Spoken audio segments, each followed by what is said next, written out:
Pre-warning to the children watching this video, you should go speak to your mum and dad about it because there is a couple of sweary words and they should be watching it first, so make sure it is suitable for them to watch. And if you do watch this and I get the blame, it is not my fault, parents. It is your fault for letting them watch such a wonderful video. Anyway, they're going to come across these kind of words in life, so I think that it's best that I introduce them to them. I'm joking. This is about the only video that I'm going to go nuts in. So, anyway, let's get straight into it. Also, if you are offended by this video, I don't care. Get a grip of yourself. There's more to life than you. Okay, goodbye. Now, this video here is for humorous and educational purposes. Educational for folk that do not have a clue, and humorous for farmers and those that have common sense. Now, let's get straight into it. Now, this video is about what to do when you meet cattle out on the road. Now, it should be pretty much self-explanatory, but it's becoming quite well known to me that it might not actually be known what to do. So, when you meet cattle out on the road, the thing not to do is, if you're on your bike or in your car or out walking or running, is to go straight through the middle of them. But for some reason, that's what some of you seem to do and chase the cattle further on and putting them in potential danger of oncoming traffic or heading to the local village. And that's something that none of us want because it's more work for us and there could be potentially destroyed gardens. Or wing mirrors on cars because they like a wee scratch, you know, a wee, yeah, that's what they do. Knock a wing mirror off and then before you know it, we're getting the blame for it, but it's not actually our fault. They're livestock. They do what they want. We're not in control of them. We're there as a guide, you know. We try to keep control of them to the best we can, but at the end of the day, they're animals and we can't control their brains.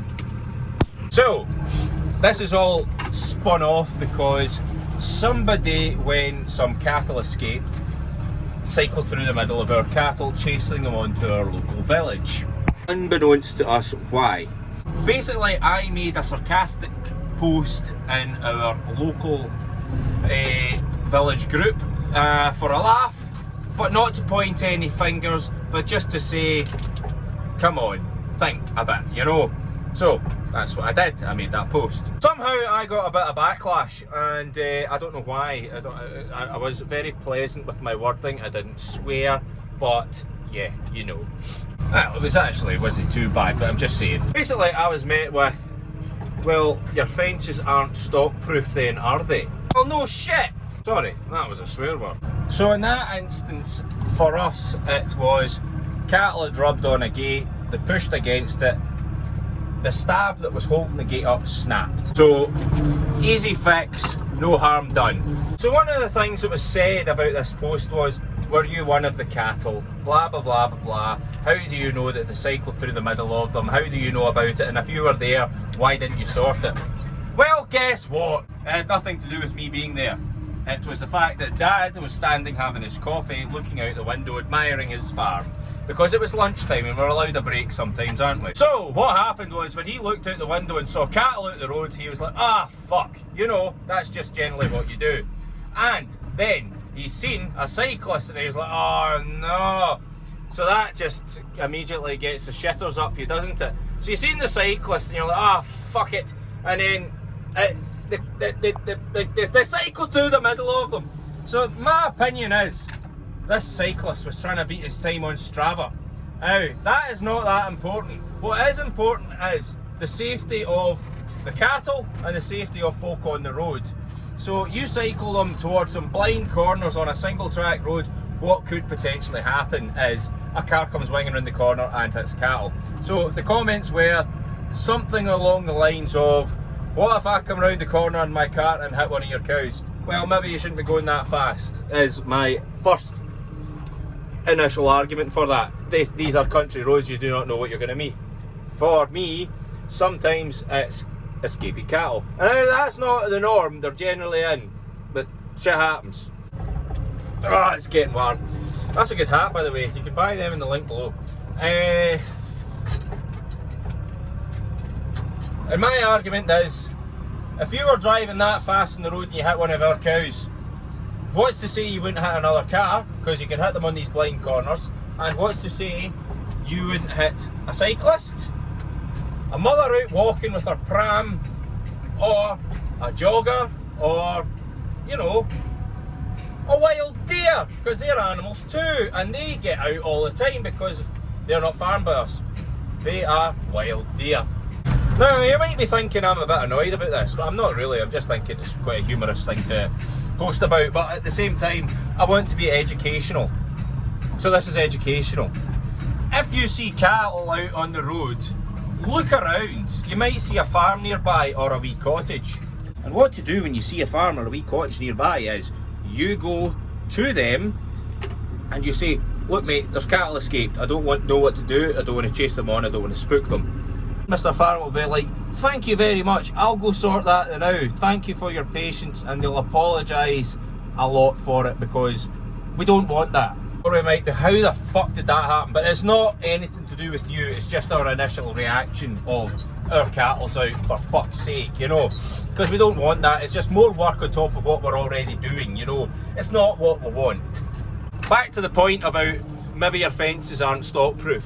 Fences do not last, and they're very expensive. My God. So we just put up a fence, link should be somewhere to that video, and we put it up with creosote treated stabs. Now these stabs are very expensive to put in, and creosote is actually becoming illegal.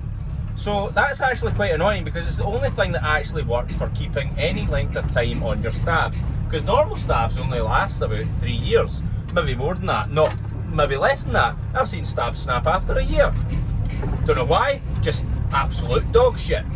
They don't make them like they used to be. It's quickly grown wood, and it's just not the same as slow growing.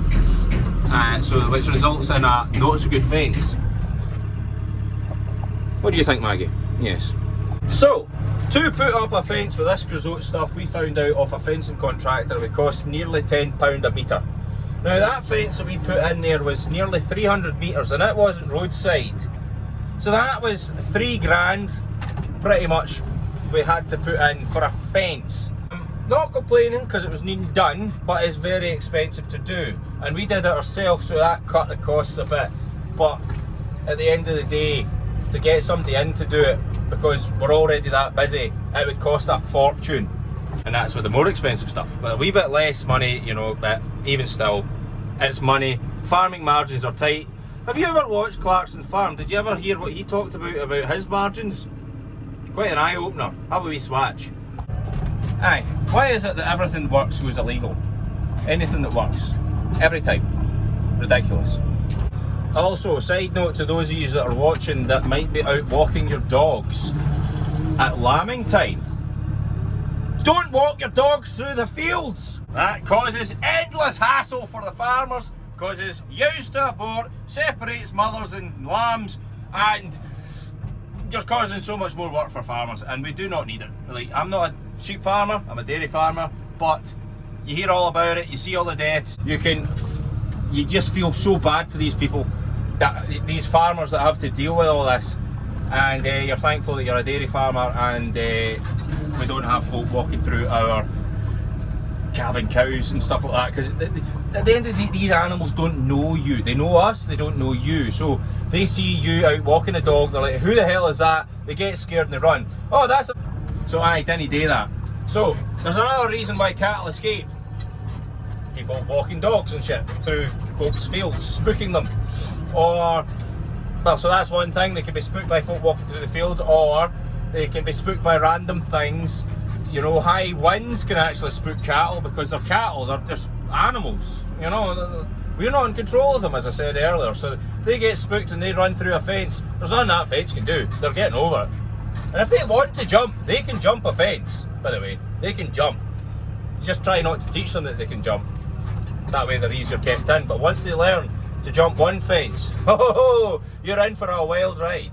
Every farmer knows one cow, 186, that does all this crap, and we don't generally want to put up with them, but you're usually the best cow on the place, and you don't want to get rid of them because they leave the best calves, and they leave the best calves, and Oh God, they do a good job of the calf.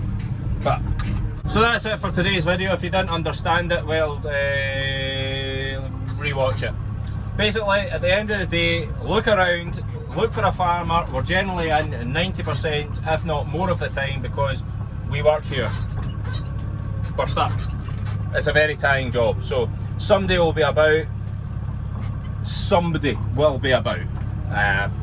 So have a look around and phone a friend. So that's what to do. Don't drive through cattle or anything like such, because we're all thinking it. 3, 2, 1, you're a dick. Cheers guys, we'll see you all next time.